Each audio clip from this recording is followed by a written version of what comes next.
আসসালামু আলাইকুম ওয়া রাহমাতুল্লাহ। সুপ্রিয় দর্শক, বাংলাদেশ জামাত ইসলামের সেক্রেটারি জেনারেল অধ্যাপক মিয়া গোলাম পরারের এলাকা খুলনায় ডুমুরিয়া ফুলতলা এলাকায় ছাত্র যুব সমাবেশ অনুষ্ঠিত হয়েছে। সেখানে বাংলাদেশ ইসলামী ছাত্র শিবিরের কেন্দ্রীয় সভাপতি জাহিদুল ইসলাম ভাই গিয়েছিলেন, সাবেক সভাপতি ডক্টর শফিকুল ইসলাম মাসুদ গিয়েছিলেন, আরেকজন সাবেক সভাপতি মাওলানা রফিকুল ইসলাম খান, যিনি বর্তমান বাংলাদেশ জামাত ইসলামের সহকারী সেক্রেটারি জেনারেল আছেন, এবং মিয়া গোলাম পরোয়ার তো সেখানে ছিলেন। তো সেখানে একটা সমাবেশ হয়েছে, অসাধারণ সমাবেশ, যেটা মানে তোলপাড় সৃষ্টি করে দিয়েছে। সেখানে অধ্যাপক মিয়া গোলাম পরোয়ারের কথা থেকে একটা কথা নিয়ে খুব তর্ক বিতর্ক হচ্ছে। সেটা হচ্ছে যে মিয়া গোলাম পরোয়ার সাহেব বলেছেন যে এক হাতে তোমরা সার্টিফিকেট দিবে, এক হাতে আমরা চাকরি দেব। আমরা এমন একটি বাংলাদেশ করব, দেশের জনগণ যদি আল্লাহর রহমতে আমাদেরকে শাসনের দায়িত্ব দেয়, তো আমরা এমন একটা দেশ করব, কলেজ ইউনিভার্সিটি থেকে মাদ্রাসা থেকে পাস করে সার্টিফিকেট নিয়ে আসবে, এক হাতে সার্টিফিকেট আর এক হাতে তার চাকরি হবে ইনশাআল্লাহ। কোনো মানুষ বেকার থাকবে না, প্রত্যেকটি মানুষের কর্মসংস্থান করবে। মানে তোমার সার্টিফিকেট রেডি, চাকরিও রেডি, এক মুহূর্ত দেরি করতে হবে না। তো এই বিষয় নিয়ে দেখলাম যে টেম্পু স্ট্যান্ডের নেতাকর্মীরা হাসাহাসি করতেছে, ঠাট্টা করতেছে যে চাকরি কি অত সোজা, চাকরির কথা বললে হয়, ভোট পাওয়ার জন্য কত মিথ্যা কথা বলতেছে, এসে হ্যান ত্যান, মুনাফিক, ধর্ম নিয়ে ব্যবসা করে, অনেক কিছু। তো টেম্পু স্ট্যান্ডের আসলে জামাতে ইসলাম নিয়ে তাদের কোনো ইয়েই নেই, জামাত সম্পর্কে তারা জানেই না। আপনারা দেখেছেন যে এই মাসের 9 সেপ্টেম্বর ভোট হয়েছে, 10 তারিখে সাদিক কায়েমেরা শিবিরের প্যানেল জয়ী হয়েছে। এরপর থেকে এই মাত্র 17 দিনে তারা যতগুলো কাজ করেছে, বিশ্লেষকরা বলছে যে গত 2 বছরে বিগত যেগুলো ভিপি ছিল তারা 2 বছরে যে কাজ করতে পারেনি, 17 দিনে সে কাজ করেছে সাদিক কায়েম। চিন্তা করতে পারেন? হ্যাঁ, এটাই শিবির, এটাই জামাত। আর জামাত সম্পর্কে টেম্পু স্ট্যান্ডের কোনো ধারণা নেই। জামাতে ইসলামী সপ্তাহে যতগুলো প্রোগ্রাম করে, এরা বোধহয় বছরেও সেগুলো করতে পারবে না। জামাতে ইসলামী কি করতে পারে সেটা যদি ক্ষমতায় আসে আপনারা দেখতে পাবেন। যদি 17 দিনে সাদিক কায়েমরা এত কিছু করতে পারে, 2 বছরের কাজ 17 দিনে করতে পারে, তাহলে জামাতে ইসলামী কি করতে পারে সেটা আপনারা দেখতেই পাবেন। তো প্রিয় দর্শক, আজকে আপনাদের এই 3 জনার বক্তব্য শোনাবো। আপনাদের প্রতি অনুরোধ থাকবে আপনারা পুরো ভিডিওটা দেখে যাবেন। তো বেশি দেরি করব না, চলুন আমরা ভিডিওটা দেখে আসি। বাংলাদেশ জামাত ইসলামী আমাদের এই প্রিয় মাতৃভূমি বাংলাদেশ বিনির্মাণের জন্য একটি উন্নত, আধুনিক, সৎ, দক্ষ, যোগ্য মানুষের মাধ্যমে মানবিক রাষ্ট্র হিসাবে এটিকে প্রতিষ্ঠিত করার জন্য দেশ স্বাধীনের পর থেকে আমরা আমাদের সর্বোচ্চটুকু চেষ্টা দিয়ে প্রাণান্তকর প্রচেষ্টা আমরা চলমান রেখেছি। তার ধারাবাহিকতায় আগামী ত্রয়োদশ জাতীয় সংসদ নির্বাচনের মাধ্যমে আমরা আশা করি বিগত 15 বছর যারা আমাদেরকে ভোট থেকে দূরে রেখেছিল, যারা আমি এবং দিনের ভোট রাতের মাধ্যমে সম্পন্ন করে জনগণকে ভোট থেকে বঞ্চিত করেছিল, সেই ফ্যাসিবাদ আওয়ামী লীগকে বিতাড়িত করার পর একটি অবাধ, সুষ্ঠু, নিরপেক্ষ, অংশগ্রহণমূলক নির্বাচনের মাধ্যমে উই ওয়ান্ট জাস্টিস, ন্যায় বিচারের সরকার প্রতিষ্ঠার জন্য দেশের জনগণ বাংলাদেশ জামাত ইসলামীর নেতৃত্বে একটি মানবিক রাষ্ট্র নির্মাণের জন্য তারা সিদ্ধান্ত গ্রহণ করবে। সম্মানিত ভাই এবং বন্ধুগণ, 53 বছর দেশ স্বাধীন হয়ে 54 বছরে আমরা এখন পথ চলছি। আমরা পরিবারতন্ত্র দেখেছি, আমরা ধর্মনিরপেক্ষতাবাদ দেখেছি, আমরা আমাদের অন্যান্য মানুষের তৈরি করা মতবাদ দেখেছি। আমরা সেখানে লক্ষ্য করেছি 2024-এর জুলাই আগস্টের গণঅভ্যুত্থানে আমরা যখন একটা সরকারের পদত্যাগ দাবি করেছিলাম, কিন্তু অত্যন্ত দুর্ভাগ্যের সাথেই জনগণ লক্ষ্য করেছে ওই আওয়ামী পরিবারটা এমন ত্যাগী পরিবার। আমরা বলেছি আপনি শুধু পদত্যাগ করেন, সে এত ত্যাগ দেখালো যে সে দেশ ত্যাগ করতে বাধ্য হয়েছে, এবং সে এতটা ত্যাগ স্বীকার করেছে যে সে তার সাথে তার দলের সাধারণ সম্পাদক, তার দলের কর্মী, তার দলের কোন পরিবারের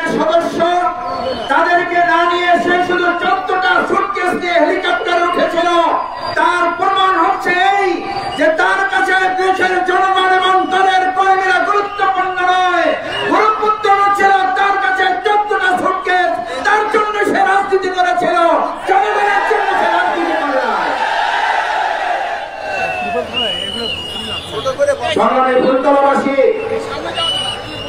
জনগণের জন্য যারা রাজনীতি করে, মাওলানা মতিউর রহমান নিজামীকে ফাঁসি দেওয়া হয়েছে, পরিবার থেকে বিচ্ছিন্ন করা যায় নাই, দলের নেতা কর্মী থেকে বিচ্ছিন্ন করা যায় নাই, দেশের জনগণ থেকে বিচ্ছিন্ন করা যায় নাই। আমরা ফাঁসির রশি গলায় নিয়েছি, আমরা জনগণ থেকে বিচ্ছিন্ন হয়ে কোন পদত্যাগ কিংবা দেশ ত্যাগ আমাদের করতে হয় নাই। বাংলাদেশ জামায়াত ইসলামী নির্বাহী পরিষদের সদস্য মীর কাসেম আলী, উনি দেশের বাইরে ছিলেন। দেশে আসলে ওনাকে গ্রেপ্তার করা হতে পারে, দেশে আসলে ওনাকে ফাঁসির মঞ্চে ঝোলানোর ষড়যন্ত্র করা হতে পারে। এটা জানার পরেও তিনি তার প্রিয় মাতৃভূমি বাংলাদেশে এসেছেন, ফাঁসির রশি গলায় নিয়েছেন। আমি বর্তমান আওয়ামী ফ্যাসিবাদের কাছে আমাদের কোন নেতা তো দূরের কথা, কোন একজন কর্মী আত্মসমর্পণ করে না। এটা শুধুমাত্র ইসলাম এবং ইসলামী আন্দোলনের ইতিহাসের মাধ্যমে সম্ভব। আপনাদের প্রিয় নেতা আজকে যিনি প্রধান অতিথি অধ্যাপক মিয়া গোলাম পরোয়ার, আমি মাঝে মধ্যে বলি উনি গোলাম পরোয়ার শুধু না, উনি শুধু গোলাম একমাত্র পরওয়ারদিগার আল্লাহর। উনি পরোয়ারের গোলাম, উনি ফাঁসির রশির গোলাম না, উনি পরোয়ারের গোলাম, উনি অস্ত্রের গোলাম না, উনি পরোয়ারের গোলাম, উনি চাঁদাবাজের গোলাম না, সন্ত্রাসের গোলাম না। কেউ সন্ত্রাস এবং চোদ্দ দিয়ে পরোয়ারের গোলামকে ভয় দেখে স্তব্ধ করা যাবে না। আমরা শুনি কেউ কেউ টাকার গরম দেখান, আমরা শুনি কেউ কেউ অবৈধ অস্ত্র বেশি শক্তির গরম দেখান। পরিষ্কার বক্তব্য, বাংলাদেশের মানুষ অবৈধ অস্ত্র, সন্ত্রাস, ফ্যাসিবাদ এবং জুলুম নির্যাতনের বিরুদ্ধে আবু সাইদ ভক্তরা গুলির সামনে বুক পেতে দিয়ে বলেছিল, এই বুকের ভিতর তুমুল ঝড়, যত বড় গুলি কর, গুলি করাই যুব ছাত্র সমাজকে আগামী দিনের কোন গুলি, সন্ত্রাস, অবৈধ কারো টাকার ভয় দেখে আমাদের কাছ থেকে আর কোন বিজয় ছিনিয়ে যাবে না, যাবে না, যাবে না। সম্মানিত ভাই এবং বন্ধুগণ, আমি ফুলতলায় 2007 সালে সম্ভবত একবার এসেছিলাম আপনাদের সামনে। সেদিনও এই আপনাদের প্রিয় ব্যক্তিত্ব, প্রিয় মানুষ, আমাদের শ্রদ্ধাভাজন নেতা অধ্যাপক মিয়া গোলাম পরোয়ার ভাইকে সামনে রেখে কয়েকটা কথা সেদিনও বলেছিলাম। সেদিন আপনাদের কাছে সেদিনই আবদার করেছিলাম, ফুলতলা এবং ডুমুরি অঞ্চলের মানুষ যদি আমাদের এই প্রিয় সম্পদ, প্রিয় নেতা আমাদের অধ্যাপক মিয়া গোলাম পরোয়ারকে নিয়ে যদি শুধু ডুমুরিয়া এবং ফুলতলার মানুষ চিন্তা করেন, তাহলে আমরা পটুয়াখালী, বাউফল, বরিশালের লোকেরা কোথায় যাব? আজকে আমরা শুধু আপনাদের ভোটের মাধ্যমে অধ্যাপক মিয়া গোলাম পরোয়ারকে এমপি বানানোর জন্য আপনাদের এখানে দাবি নিয়ে আসি নাই। আমরা দাবি নিয়ে এসেছি আপনারা এমন ভোটের মাধ্যমে বিপুল ভাবে বিজয় করবেন, যাতে তিনি সংসদে গিয়ে গোটা বাংলাদেশের হয়ে কাজ করার সুযোগ আল্লাহ তাকে দান করেন। সেই কাজটি করতে পারবেন সবাই কি রাজি আছি? আমরা আল্লাহ আপনার এই গোলাম, আপনার এই পরিবারের গোলামকে আপনি দেশের জন্য কবুল করেন, ইসলামের জন্য কবুল করেন, বাংলাদেশের জন্য কবুল করেন। সম্মানিত ভাই বোন বন্ধুগণ, দ্বিতীয় যে কথাটি আপনাদের কাছে বিশেষভাবে অনুরোধ রাখতে চাই, বাংলাদেশ জামায়াত ইসলামী ক্ষমতায় যেতে চায় না, বাংলাদেশ জামায়াত ইসলামী ইসলামকে ক্ষমতায় নিতে চায়। বাংলাদেশ জামায়াত ইসলামী প্রধানমন্ত্রী, মন্ত্রী, এমপি কিংবা চেয়ারম্যান হওয়ার জন্য রাজনীতি করে না। আমরা রাজনীতি করে দেশের মানুষের সেবায় নিয়োজিত করে একজন খাদেম এবং সেবক হিসাবে নিজেকে নিয়োজিত করার জন্য। সেই জন্য কেউ কেউ যখন আমাদেরকে বলেন বাংলাদেশ জামায়াত ইসলামীকে আর মাথায় উঠতে দেওয়া যাবে না, আমরা বলি আপনি আমাদের উপকারী করেছেন, আপনি উপকারী করেছেন। আপনার এই বক্তব্যের মাধ্যমে আপনার দলের কিছু লোকেরা আমার মন বলে আমাদেরকে ভোট দেওয়ার সিদ্ধান্ত গ্রহণ করে ফেলেছে। কারণ আপনি আমাদেরকে মাথায় উঠতে না দিয়ে আমাদেরকে অনেক ভালো পরামর্শ দিয়েছেন, আর প্রমাণ হয়েছে আপনারা আমাদেরকে মাথা থেকে নামায় আপনারা জনগণের মাথায় উঠবেন এবং কাঁঠাল হয়ে আবার খাইতে চাচ্ছেন। মাথায় উঠে এবং কাঁঠাল ভাঙার রাজনীতি বাংলাদেশে 2024-এর 16 আগস্টের গণঅভ্যুত্থানে কবর রচনা হয়েছে। বাংলাদেশ জামাত ইসলামী জনগণের মাথায় উঠবে না। 2025 সালের পর 26-এ যে নির্বাচন হবে, বাংলাদেশ জামাত ইসলামী জনগণকে মাথায় করে নিয়ে ইসলামকে আমরা ক্ষমতায় তুলে দেব।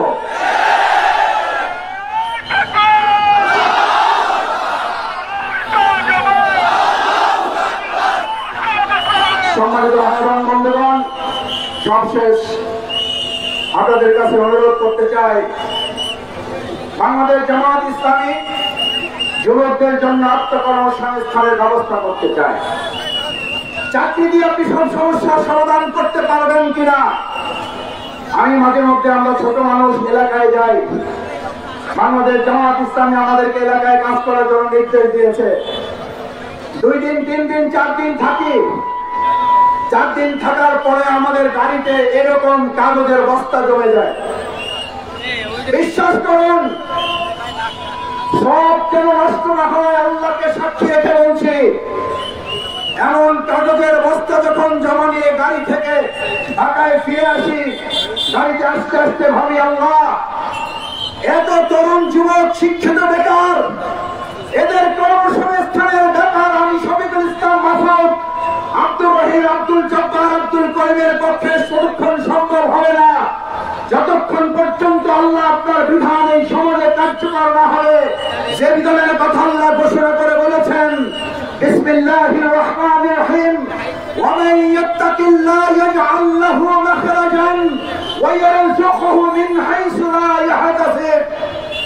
আল্লাহ বলেন, যখন আল্লাহওয়ালা কিছু মানুষেরা, খোদাভীরু কিছু মানুষেরা এই সমাজ এবং রাষ্ট্র বিনির্মাণের কার্যক্রমে তারা ভূমিকা পালন করবে, আল্লাহওয়ালা খোদাভীরু মানুষের হাতে নেতৃত্ব তুলে দেওয়া হবে।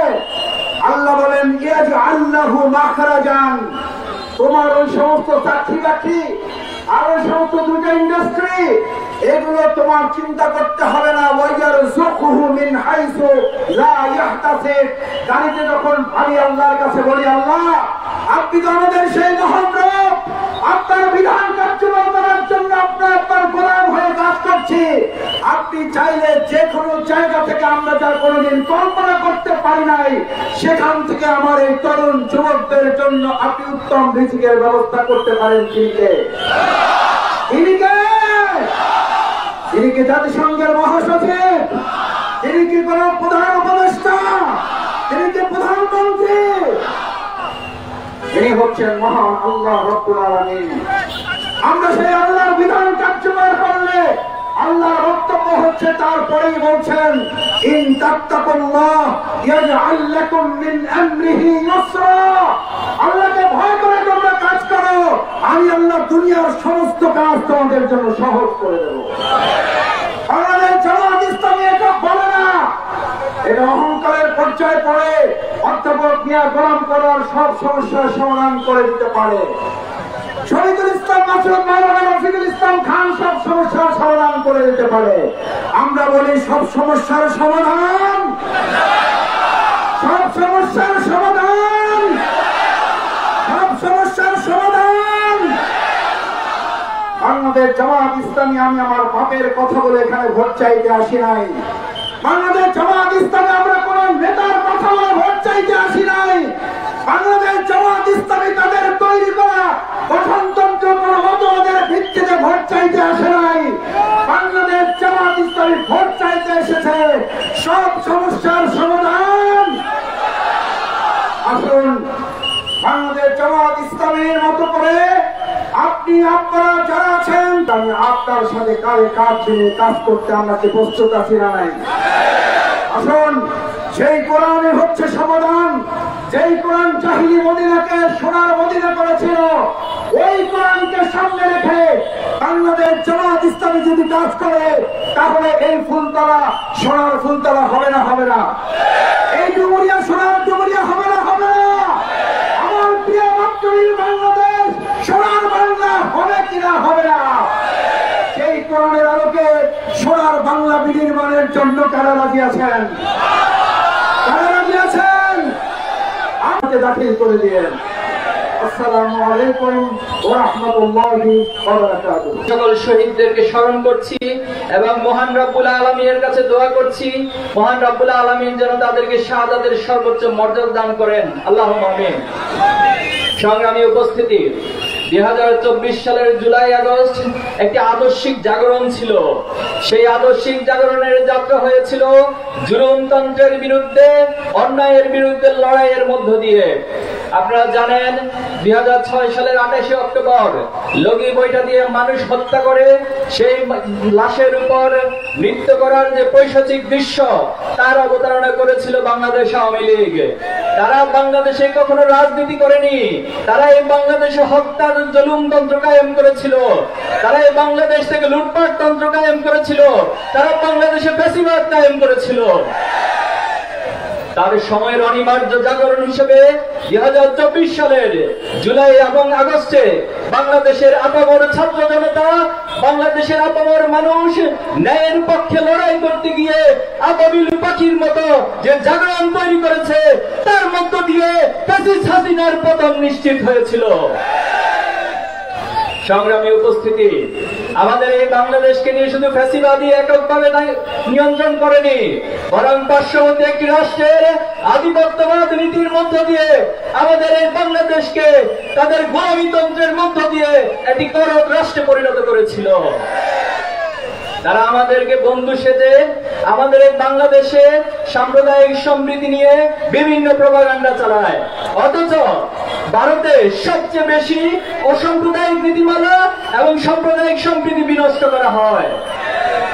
আপনারা জানেন বাংলাদেশের নদীগুলোতে প্রবেশ মুখে বাদ দিয়ে এই আধিপত্যবাদী শক্তি আমাদের এই বাংলাদেশে বন্যার সময় পানি দিয়ে ডুবিয়ে মারে, আবার যখন খরা হয় সে সময় আমাদের এখানে খরা সৃষ্টি করে, এখানে এক ধরনের পরিবেশ বিপর্যয় সৃষ্টি তারা করে থাকে। আপনারা জানেন তারা আমাদের সীমান্তে মানুষ হত্যা করে ফেলানির মতো একটি কিশোরীকে তারা ঝুলিয়ে রেখেছিল। তারা এখনো পর্যন্ত আমাদের সীমান্তে গুলি করে মানুষ হত্যা করে। যারা আমাদের এই রাষ্ট্রে এত ক্ষতি করে, তারা কখনো আমাদের বন্ধু হতে পারে না। বাংলাদেশের এই প্রজন্ম আধিপত্যবাদের বিরুদ্ধে চোখে চোখ রেখে কথা বলতে জানে। আগামী দিনেও আমরা এই বাংলাদেশকে এই পৃথিবীর বুকে মর্যাদাশীল মাথা উঁচু করে রাষ্ট্র হিসেবে আধিপত্যবাদ এবং সাম্রাজ্যবাদের বিরুদ্ধে আমাদের কঠোর অবস্থান থাকবে ইনশাআল্লাহ। সংগ্রামী উপস্থিতি, ইসলামী ছাত্র শিবির তার প্রতিষ্ঠা লগ্ন থেকে এদেশের ছাত্র এবং যুব সমাজকে নৈতিকভাবে, আদর্শিকভাবে একটি মেধাবী প্রজন্ম গড়ে তোলার জন্য অবিরতভাবে কাজ করে যাচ্ছে।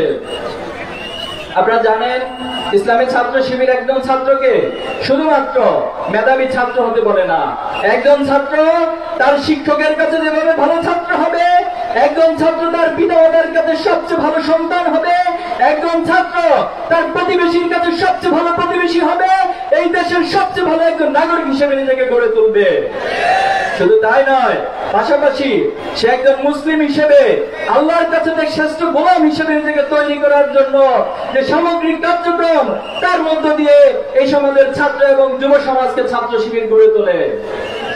কিন্তু দুঃখজনক হলেও সত্য, ছাত্র শিবিরের এই গঠনমূলক কাজকে বাংলাদেশের একটি সম্প্রদায়, বাংলাদেশের একটি গোষ্ঠী, যারা এই বাংলাদেশকে বারবার অকার্যকর করার চেষ্টা করে, বাংলাদেশকে দুর্নীতিতে সবার কাছে চ্যাম্পিয়ন হিসেবে গড়ে তোলে, তারা বাংলাদেশের ইসলামী ছাত্র শিবিরের এই অগ্রযাত্রাকে কোনোদিন সহ্য করেনি। অতীতেও তারা বিভিন্ন ভাবে আমাদেরকে বাধাগ্রস্ত করেছে। আমাদের শত শত ভাইদেরকে শহীদ করা হয়েছে, আমাদের অসংখ্য ভাইদেরকে পঙ্গু করা হয়েছে, শত শত ভাইদেরকে গুম করে তাদের লাশ খুঁজে পাওয়া গিয়েছে। এখনো পর্যন্ত ইসলামী ছাত্র শিবিরের 7 জন ভাই নিখোঁজ অবস্থায় রয়েছে। এত এত জুলুম নির্যাতনের পরেও ছাত্র শিবির তার সততা দিয়ে, তার নৈতিকতা দিয়ে, আমরা আমাদের গঠনমূলক কাজ দিয়ে বাংলাদেশের ছাত্র সমাজের হৃদয়ে আমাদের অবস্থান তৈরি করতে সক্ষম হয়েছে, আলহামদুলিল্লাহ। আপনারা লক্ষ্য করেছেন সম্প্রতি ঢাকা বিশ্ববিদ্যালয়ের ডাকসু নির্বাচন এবং জাহাঙ্গীরনগর বিশ্ববিদ্যালয়ের ডাকসু নির্বাচনে ছাত্র শিবির নিরঙ্কুশ বিজয় লাভ করেছে, আলহামদুলিল্লাহ। আমরা বলতে চাই এই বিজয় শুধু নিছক আমাদের জন্য বিজয় নয়, বরং এটি আমাদের জন্য দায়িত্ব, এটি আমাদের জন্য আমানত। আমরা আল্লাহ তাআলার কাছে ফরিয়াদ করি আমরা যেন এই আমানত রক্ষার মাধ্যমে বাংলাদেশের ছাত্র সমাজের কাছে যে প্রতিশ্রুতি দিয়েছি সেই প্রতিশ্রুতি যেন আমরা রক্ষা করতে পারি।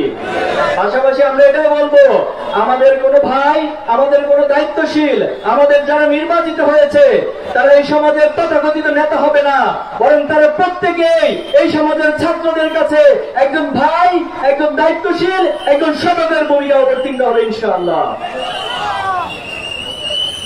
ছাত্র শিবিরের এই কার্যক্রমকে বর্তমানেও বিভিন্ন গোষ্ঠী বাধাগ্রস্ত করার চেষ্টা করছে। তারা আমাদেরকে আদর্শিকভাবে মোকাবেলা করতে পারে না, তারা অতীতে কোনদিন আদর্শিকভাবে মোকাবেলা করতে না পেরে তারা হত্যা, খুন এবং তারা পেশি শক্তি ব্যবহার করে ছাত্র শিবিরকে দমন করার চেষ্টা করেছে। এমন কোন প্রোপাগান্ডা, মিথ্যা অপবাদ নাই যেটা ছাত্র শিবির নামে তারা করা নাই। এজন্য আমরা তাদেরকে বলবো আদর্শকে আদর্শ নিয়ে মোকাবেলা করতে শিখুন। কোন চেতনার কাঠ দিয়ে, প্রোপাগান্ডা দিয়ে ছাত্র শিবিরকে মোকাবেলা করতে আসবেন না।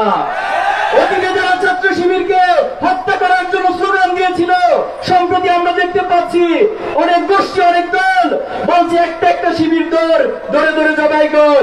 এর চেয়ে হিংস্র, এর চেয়ে বড় স্লোগান আর কিছু হতে পারে না। আমরা তাদেরকে হুঁশিয়ারি করতে চাই এই সমস্ত বর্ব স্লোগান দিয়ে এই বাংলাদেশের জমিনে টিকে থাকতে পারবেন না। এই বাংলাদেশের জমিন আবু সাইদ মুক্ত শহীদদের জমিন, এই বাংলাদেশের জমিন 18 কোটি মানুষের মাজলুমের জমিন। এই জমিন আদর্শিক ভাবে রাজনীতি করতে শিখুন। সংগ্রামী উপস্থিতি, আমরা একটি স্বপ্ন দেখি, আমরা স্বপ্ন দেখি এই বাংলাদেশ হবে সমৃদ্ধ বাংলাদেশ, এই বাংলাদেশ হবে একটি নিরাপদ বাংলাদেশ, এই বাংলাদেশ হবে সবার বাংলাদেশ, এই বাংলাদেশে কোনো ধর্মীয় বৈষম্য থাকবে না, এই বাংলাদেশে কোনো জাতি গোষ্ঠীর দলীয় বৈষম্য থাকবে না। প্রত্যেক মানুষকে নাগরিক হিসেবে তার অধিকার দেওয়া হবে।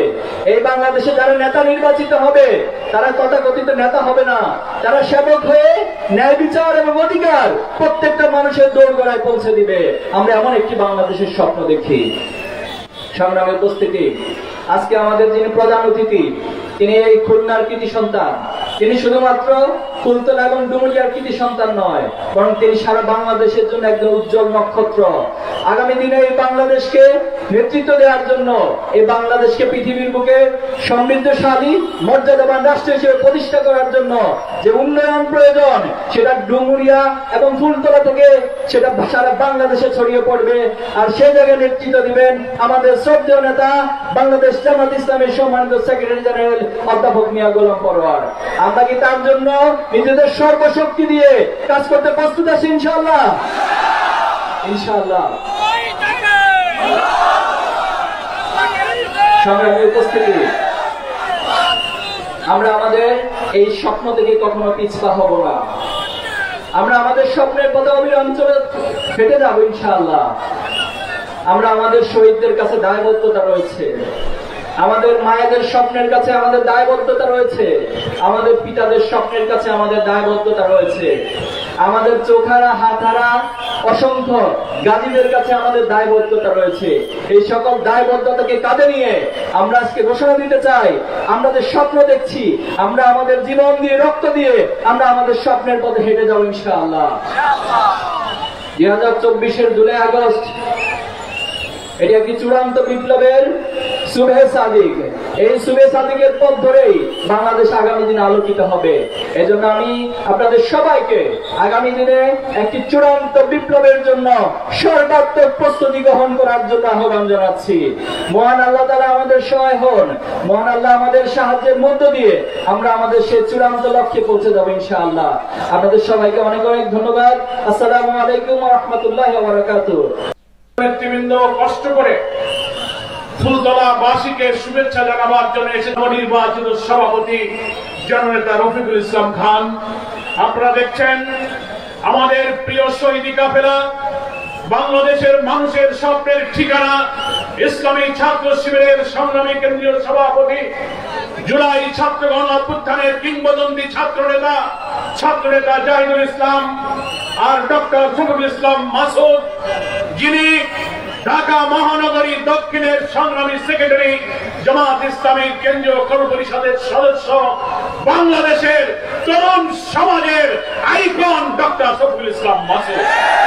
মঞ্চে আমাদের সম্মানিত মাওলানা আবুল কালাম আজাদ, পায়রাপাইগাছার সংগ্রামী জননেতা, কেন্দ্রীয় কর্মপরিষদ সদস্য অধ্যাপক মাহফুজুর রহমান, দোলসপুর খালিশপুরে আমাদের নির্বাচনের প্রার্থী অধ্যাপক মাহফুজুর রহমান, সম্মানিত জেলা আমির মাওলানা ইমরান হুসাইন সহ অনেক নেতৃবৃন্দ আছেন। আমি সময়ের কারণে সবার নাম নিতে না পারায় দুঃখিত।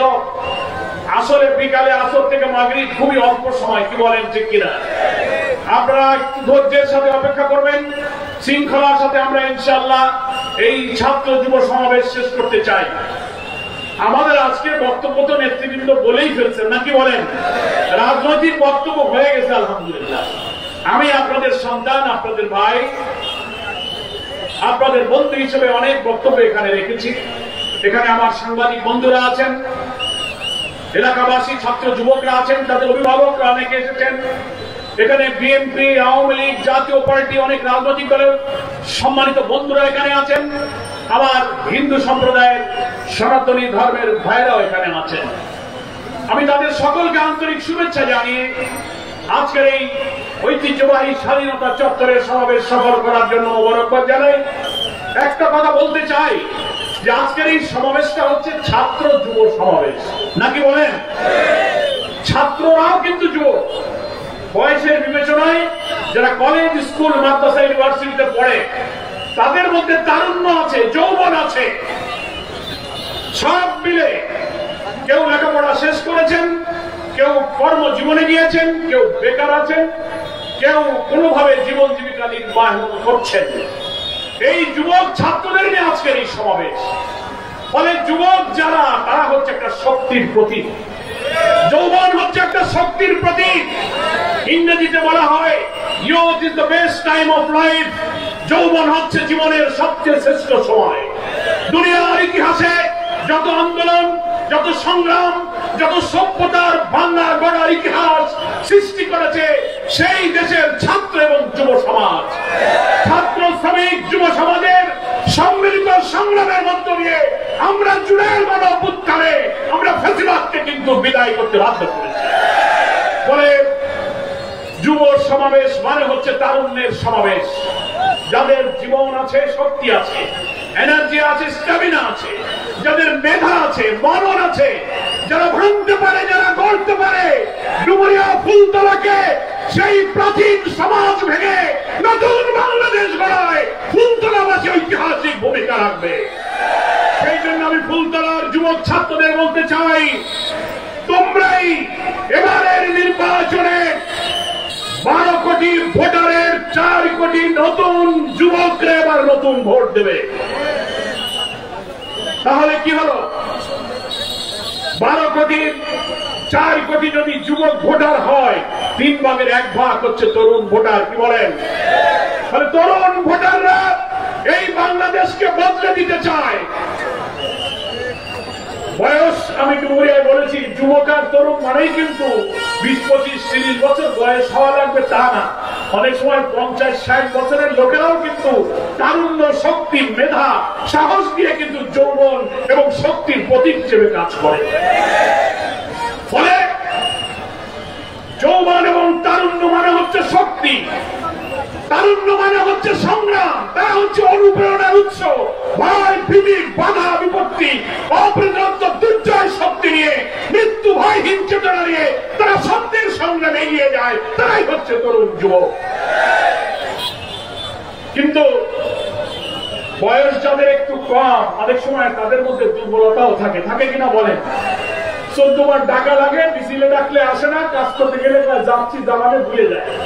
আবার বহু বৃদ্ধ আছে 50, 60 বছর বয়স, একবার বললেই মিছিলে ঝাঁপায় পড়ে, আছে কিনা বলেন? এই জন্য কবি নজরুল বলেছেন, যৌবনকে কখনো বয়সের ফ্রেমে বাঁধা যায় না, বয়স দিয়ে যৌবনকে বাঁধা যায় না।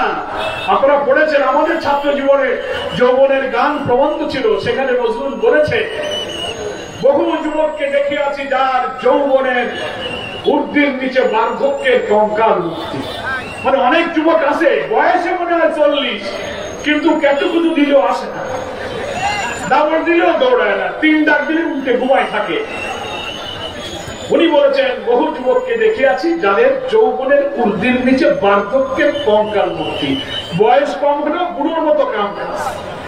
আবার বহু বৃদ্ধের ব্যাপারে কবি নজরুল বলেছেন বহু বৃদ্ধকে দেখিয়াছি যাদের বার্ধক্যের জীর্ণ আবরণের নিচে বেগ লুপ্ত সূর্যের মতো প্রদীপ্ত যৌবন। 70 বছরের বুড়ো আপনি দেখবেন তারা মিছিলে যে স্পিডের সাথে থাকে, অনেক দুর্বল যুবকরাও কিন্তু সেই শক্তি দেখাতে পারে না। আছে কিনা বলেন? আজকে ফুলতলার সেই যুবক, সেই তারুণ্য, সেই সংগ্রাম শক্তির সমাবেশ আজকে এখানে ঘটেছে।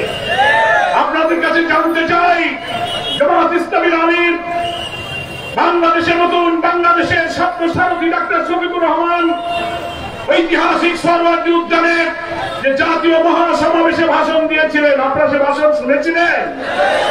আপনারা টেলিভিশনে দেখেছেন। বক্তৃতা করতে গিয়ে উনি পড়ে গেলেন, আবার উঠে দাঁড়ালেন, আবার উনি বক্তৃতা করতে গিয়ে পড়ে গেলেন। আমরা দাঁড়াতে অনুরোধ করলাম দাঁড়াবেন না, তবু উনি আবার পড়ে গেলেন, আবার উনি উঠে বসলেন। ডাক্তাররা ওনাকে ধরলেন, আর বক্তৃতা করা যাবে না। কিন্তু তারুণ্যের প্রতি এত অসুস্থ, তিনি বললেন না আমি বক্তৃতা করবো, আপনারা সরে যান, মাইক আমার কাছে দেন। বসে থেকে পায়ে লম্বা করে উনি 7 মিনিট বক্তৃতা করেছিলেন। মনে আছে কিনা বলেন? সেই 7 মিনিটের বক্তৃতা এখনো ইউটিউবে, অনলাইনে, সোশ্যাল মিডিয়াতে আছে। তিনি বলেছিলেন আমার মৃত্যুর জন্য আল্লাহ তাআলা যে সময় ঠিক করে রেখেছেন তার 1 মিনিট আগেও আমার মৃত্যু হবে না। এটাই হচ্ছে তারুণ্য। কি বলেন? তিনি বলেছিলেন আমি শিশুদের বন্ধু, বৃদ্ধদের বন্ধু, আমি নারীদের ভাই, যুবকদের বন্ধু। আগামী দিনে বাংলাদেশে একটি নতুন বাংলাদেশ গড়ার জন্য তিনি ডাক দিয়ে আমাদেরকে বলেছিলেন এমন বাংলাদেশ গড়তে চাই যেখানে মানবতা, মনুষ্যত্ব থাকবে, সুবিচার থাকবে, ন্যায় বিচার থাকবে, ইনসাফ থাকবে, বেকারদের কর্মসংস্থান হবে। তিনি বলেছিলেন আল্লাহ তাআলার রহমতে জনগণ যদি জামাত ইসলামীকে রাষ্ট্র শাসনের দায়িত্ব দেয়, আমরা শাসক হব না, আমরা সেবক হব। তিনি বলেছিলেন তরুণ যুবকেরা তোমরা জেগে ওঠো, কলেজ, বিশ্ববিদ্যালয়, স্কুল থেকে পাস করে, মাদ্রাসা থেকে পাস করে যারা বেরোবে, 1 হাতে সার্টিফিকেট থাকবে, আর 1 হাতে আমরা প্রত্যেককে চাকরি দেব। যদি চাকরি দিতে না পারি যুবকদের বেকার ভাতা আমরা দেব। এটা হচ্ছে সমৃদ্ধ নতুন মানবিক বাংলাদেশ। ফুলতলার যুবক ভাইদেরকে বলবো তোমরা ঐক্যবদ্ধ থাকো। যারা এবার নতুন তোমরা ভোট দেবে ছাত্র যুবকরা, নতুন বাংলাদেশ না করলে আমাদের নেতারা বলেছেন ওই চাঁদাবাজ, মস্তান, খুনি যারা বেলি স্ট্যান্ড থেকে, রিক্সা স্ট্যান্ড থেকে, বাদাম ব্যাপারীর কাছ থেকেও তারা চাঁদা তুলে খাইতে। এই বাংলাদেশ কি আপনারা আবার দেখতে চান? 3টা দল দেশ শাসন করেছে, আমরা আর পুরনো জিনিস দেখতে চাই না। চরমোনাল পীর সাহেবরা একটা কথা বলেন যে আমরা এবার পুরানো বউ নতুন কাপড় দিয়ে আমরা দেখতে চাই না, আমরা বউও নতুন আনবো, শাড়িও নতুন আনবো। নতুন শাড়িতে পুরানো বউ চলবে না। অনেকরা এখন চেষ্টা করছেন পুরনো গ্রামী অপরাধ, চাঁদাবাজি, মস্তানি, দুর্নীতি যারা চ্যাম্পিয়ন হয়েছিলেন, নতুন শাড়ি দিয়ে তারা সেই কদর্য চেহারা থেকে নতুন রূপে আসার চেষ্টা করছেন। বাংলার মানুষ সেটা গ্রহণ করবে না। যুবক ছাত্রদেরকেই সেই নতুন বাংলাদেশের জন্য প্রস্তুতি নিতে হবে।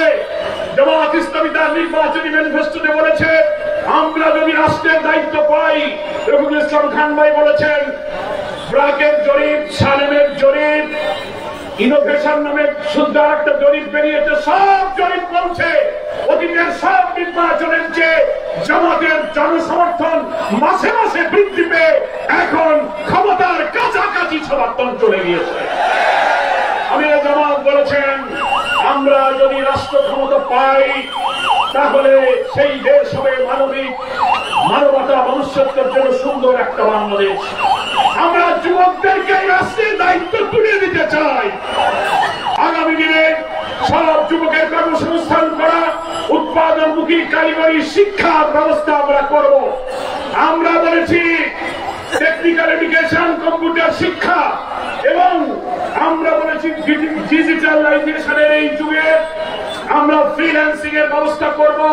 যারা কম্পিউটার বলতে পারে, শিখতে পারে, কাজ করতে পারে, বাংলাদেশে ফ্রিল্যান্সিং এর মাধ্যমে দুনিয়ার বিভিন্ন প্রতিষ্ঠানে চাকরি করে তারাও টাকা কামাই করতে পারবে। বিভিন্ন টেকনিক্যাল ট্রেড আমরা শিক্ষা দেবো।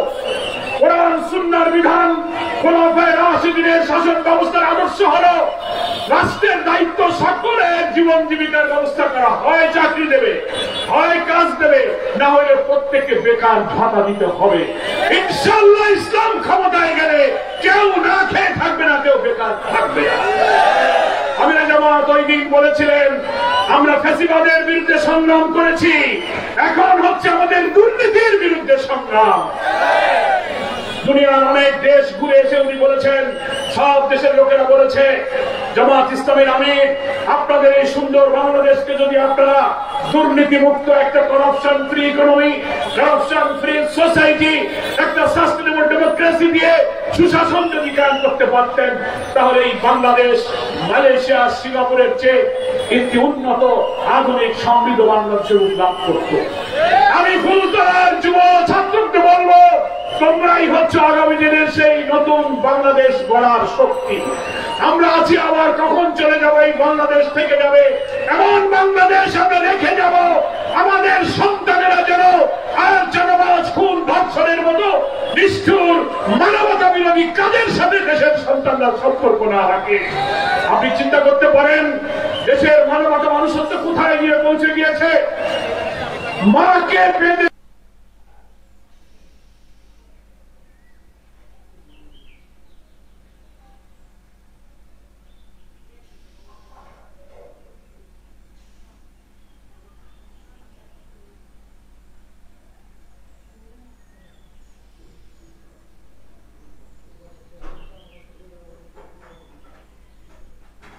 মেয়েকে ধর্ষণ করা হচ্ছে।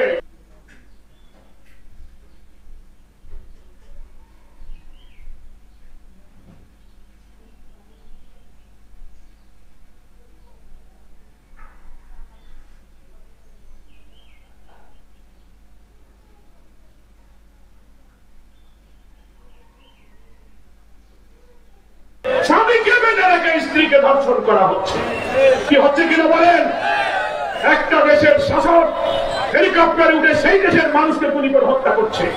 পুলিশ গুলি করে লাশ ভ্যানের উপরে স্তূপ করে সাজানো, আগুন দিয়ে পুড়িয়ে লাশকে ছাই করে দেওয়া হচ্ছে। চাঁদা দেয় নাই সেই অপরাধে, পাথর দিয়ে মাথায় আঘাত করে করে মানুষকে দিনের বেলায় হত্যা করা হচ্ছে।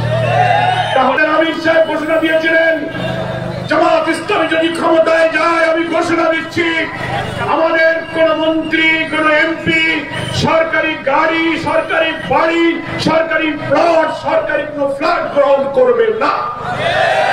বাংলাদেশের কোন দলের নেতাকে এই কথা বলতে পারবে? এরপরে উনি বলেছেন, হ্যাঁ, অনেক মন্ত্রী এমপিদের কাছে রাস্তাঘাট, স্কুল, কলেজ উন্নয়নের জন্য সরকারের বরাদ্দ আসে। তিনি বলেছেন উন্নয়নের কোন বরাদ্দ যদি আমাদের নেতা, মন্ত্রী, এমপিদের কাছে আসে, ওই সরাজ উদ্যানেই তিনি বলেছেন আমাদের মন্ত্রী এমপিরা উন্নয়নের কাজ করবে, কোন কাজে কত টাকা বরাদ্দ পেয়েছে, কাজ শেষে জনগণকে সেই টাকার হিসাব দিতে হবে। এইটা হচ্ছে নতুন বাংলাদেশ, যে বাংলাদেশ কখনো মানুষ দেখে নাই। কি বলেন প্রিয় ভাইরা? 2001 সালে আপনারা আমাকে ভোট দিয়ে আপনাদের সেবক হিসেবে আমাকে দায়িত্ব দিয়েছিলেন। আমি তো দুটো ওয়াদা করেছিলাম। একটা বলেছিলাম ডুমুরিয়া, ফুলতলাকে আমি সন্ত্রাস মুক্ত করব। সন্ত্রাস মুক্ত কি আমরা করতে পেরেছিলাম? আর দুর্নীতির ব্যাপারে আমরা বলেছিলাম, আমি নিজে সংসদ সদস্য হিসাবে একটা টাকা হারাম হওয়ার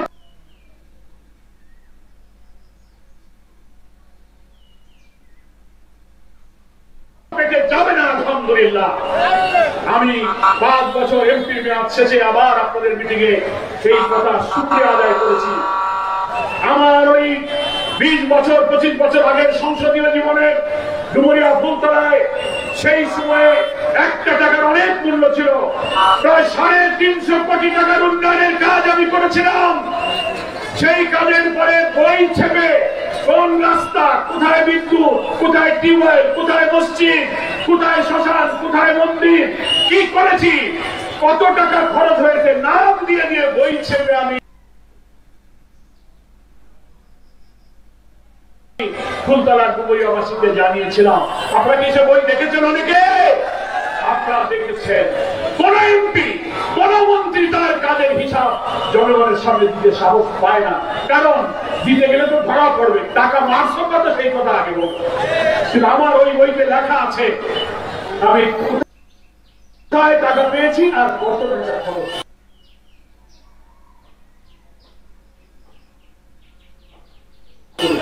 কেন করেছি আমার কোনো কিছু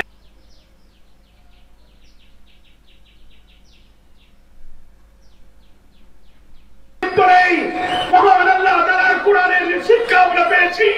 আল্লাহকে ভয় করে দায়িত্ব পালনের শিক্ষায় আমরা এই শিক্ষা সেখান থেকে অর্জন করেছি। আল্লাহ তাআলা বলেছেন, ولو أن أهل القرى آمنوا واتقوا لفتحنا عليهم بركات من السماء والأرض। কোন জনপদের মানুষ যদি রাষ্ট্র ক্ষমতা হাতে পাওয়ার পর দায়িত্ব পালনের ব্যাপারে আল্লাহকে ভয় করে আর আল্লাহকে বিশ্বাস করে দায়িত্ব পালন করে, আল্লাহ ওয়াদা করছেন। আমার ভাইরা, আমি তাই সংসদ সদস্য থাকাকালে বিল ডাকাতিয়া জলবদ্ধতার জন্য শেষ করার চেষ্টা করেছিলাম। এখন তো আমি এমপিও নাই, মন্ত্রীও নাই। আপনারা তো শুনেছেন আমি এই অবস্থায়ও এই বিল ডাকাতিয়া জলবদ্ধতা দূর করার জন্য পানি সম্পদ মন্ত্রী রেজওয়ানা হাসানের সঙ্গে আমি বৈঠক করেছি। সবাই আপনারা জেনেছেন না সেটা? বৈঠক করেছি, পানি সম্পদের ডিজি কে নির্দেশ দিয়েছেন, কমিটি করেছেন, তারা আমাদের বিল সার্ভে করেছেন। 2 দিন পরে তারা এসেছে। তারা স্বল্প মেয়াদী, মধ্যমেয়াদী, দীর্ঘমেয়াদী 3টি প্রকল্প নিয়েছেন। অনেক খাল খনন, সুইচ গেট, কচুরিপানা সাফ করা, পানির প্রবাহ বাড়ানোর 3 পর্যায়ের পরিকল্পনা করা নিয়ে কাজ শুরু করেছেন। আমি ডুমুরিয়া সুইচ গুলোতে গিয়ে সেখানকার পানি ছেড়েছি। আপনারা সবাই জানেন পানি কিছুটা কমতে শুরু করেছে, আলহামদুলিল্লাহ বলেন আলহামদুলিল্লাহ। বর্ষাকালে বর্ষা হলে পানি বেড়ে যায়। 50-60 বছরের 50 সুইচ গেট গুলো সংস্কার করা হয়নি, নাব্যতা বেড়ে গিয়ে খালগুলো, নদীর বুকগুলো সিলকেট হয়ে যাচ্ছে। হাজার হাজার কোটি টাকার প্রকল্প নিয়ে নির্বাচিত সরকার আসলে পানি সম্পদ মন্ত্রী বলেছেন আমাকে, আমরা কি মহা পরিকল্পনা নিচ্ছি আপনাদের এলাকার জন্য। সেই প্রকল্প বাস্তবায়িত হলে ইনশাআল্লাহ জলাবদ্ধতা দূর হবে। ততক্ষণ অল্প সময়ে যতটা পানি সরিয়ে কৃষক ফল ফসল মাছ চাষের উপকার করা যায় আমরা সেটা কিন্তু করতে চেষ্টা করছি। এখানে অনেক মানুষের সমস্যা। হাজার হাজার লোক কৃষি ব্যাংক থেকে লোন নিয়েছিলেন, দায় দেনা হয়ে পড়েছেন মাছ চাষ, সবজি চাষের জন্য। আমার কাছে গিয়েছিলেন, আমি তাদেরকে নিয়ে ঢাকায় তাদের এই কৃষি লোনের সুদ মওকুফের জন্য ঢাকায় কথা বলেছি, আবেদন করেছি। তারা কথা দিয়েছেন আমরা এই ঋণের সুদ মাফ করে কি করে কৃষকদের বাঁচানো যায় আমরা সেই পদক্ষেপ নেব ইনশাআল্লাহ। ফলে ফুলতলাবাসীর কাছে আমার আবেদন থাকবে, আমার এমপি থাকাকালে রাস্তাঘাট, বিদ্যুৎ, কার্পেটিং, ইটের রাস্তা, গভীর নলকূপ, স্কুল কলেজ, মুক্ত করা, মসজিদ মন্দিরের 54-55 বছরে যা হয়নি 5টা বছরে সব কাজ তো শেষ করা যায় না। যতটুকু সাধ্য মিলে আমি আলহামদুলিল্লাহ করেছি। আমার প্রথম অভিজ্ঞতা যা হয়েছে ডুমুরিয়া ফুলতলার পথে পথে হেঁটে আমি বুঝতে পেরেছি আল্লাহ তাআলা যদি আমাকে আবার আপনাদের সেবক হিসেবে কবুল করেন, আমার জীবনের সমস্ত শক্তি দিয়ে এই ফুলতলার না করা কাজগুলো, অসমাপ্ত কাজ, স্কুল কলেজ, রাস্তাঘাট, অনেক আলিয়া মাদ্রাসা, কওমি মাদ্রাসা, স্কুল কলেজের অবকাঠামোর অবস্থা খারাপ, রাস্তাঘাট খারাপ, গভীর নলকূপ প্রয়োজন, মিল কারখানাগুলো এখানে এখনো বন্ধ চালু হয় নাই, অনেক পাওনা এখনো পাইনি। ইনশাআল্লাহ যদি সরকারে আমরা যেতে পারি, উন্নয়নের ফুলতলা দুর্ভোগ দূর করে একটি আদর্শ ফুলতলা করার জন্য আমি আপনাদেরকে সাথে ইনশাআল্লাহ চেষ্টা করব। আপনাদের সকলকে আমি শুকরিয়া জানাই। এই বাস স্ট্যান্ড অর্থাৎ স্বাধীনতা চত্বরে দীর্ঘ সময় বসে থাকলেন। ঢাকা থেকে যারা নেতৃবৃন্দ এসেছেন ওনাদেরকে তো আপনারা টেলিভিশনে দেখেন, সরাসরি সামনে অনেকদিন দেখা হয় না, কেউ বলেন ঠিক কিনা? আজকে সামনাসামনি দেখতে পেরে কি খুশি হয়েছেন আপনারা? আপনারাও দেখলেন, ওনারাও দেখতে পারলেন। ওনারাও যে কথা বলে গেলেন, বাংলাদেশ নতুন করে গড়ার জন্য সারা বাংলাদেশে দাঁড়িপাল্লাকেই বিজয়ী করতে হবে। 12 কোটি ভোটারের 4 কোটি নতুন ভোট দেবে। আমি ফুলতলার নতুন ভোটারদের বলবো, তরুণদের বলবো, তোমাদেরও স্লোগান হবে তরুণ প্রজন্মের প্রথম ভোট দাঁড়িপাল্লার পক্ষে ভোট। কোন তরুণরা দাঁড়িপাল্লায় ভোট দেবে? হাত তুলে দেখাও, কারা তরুণরা দাঁড়িপাল্লায় ভোট দেবে। আমরা আশা করি আগামী ফেব্রুয়ারি নির্বাচনে অবাধ নিরপেক্ষ পরিবেশ সৃষ্টি করে আমরা নির্বাচনে যাব। আমরা নতুন বাংলাদেশের জীবন দিয়ে দিয়ে চলার এই অগ্রযাত্রাকে কেউ রক্তচক্ষু দিয়ে ঠেকাতে পারবে না ইনশাআল্লাহ। আমার এখানে অনুরোধ করেছেন, আজকে থেকে কাজ হলো 4টি ইউনিয়ন আমাদের ফুলতলায়, প্রত্যেকটি ইউনিয়নে 9টি ওয়ার্ড, একটি ওয়ার্ডে 4-5-6টা করে ভোট কেন্দ্র। প্রত্যেকটি ভোটারের কাছে প্রতিদিন সকাল বিকাল পুরুষ নারীরা যাবে, আমার সালাম জানাবেন আর দাঁড়িপাল্লায় ভোট যাবেন। একটা দিনও যেন বাদ না যায়। সবাই কি কাজ করতে রাজি আছেন? সকলকে আমি আবারও ধন্যবাদ জানিয়ে আপনাদের ফুলতলাবাসীর পক্ষ থেকে, আমার ঢাকার থেকে যারা কষ্ট করে এসেছেন তাদেরকে ধন্যবাদ জানিয়ে আমি আমার বক্তব্য শেষ করছি। সভাপতি অধ্যাপক আব্দুল আলিমের সংক্ষিপ্ত সভাপতির কথা শুনে তারপরে আপনারা বিদায় নেবেন। আল্লাহ হাফেজ। বাংলাদেশ জিন্দাবাদ, জামাত ইসলামী জিন্দাবাদ। আসসালামু আলাইকুম ওয়া রাহমাতুল্লাহ।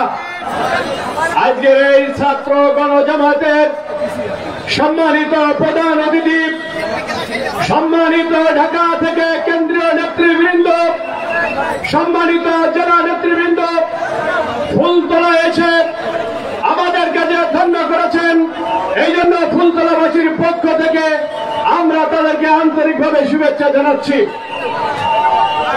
সালাতুল মাগরিবের আজান হচ্ছে, সবাইকে মোবারকবাদ জানিয়ে, সবাইকে ধন্যবাদ জানিয়ে আজকের মতো এই গণ সমাবেশ আমরা সমাপ্ত ঘোষণা করছি। আসসালামু আলাইকুম ওয়া রাহমাতুল্লাহ।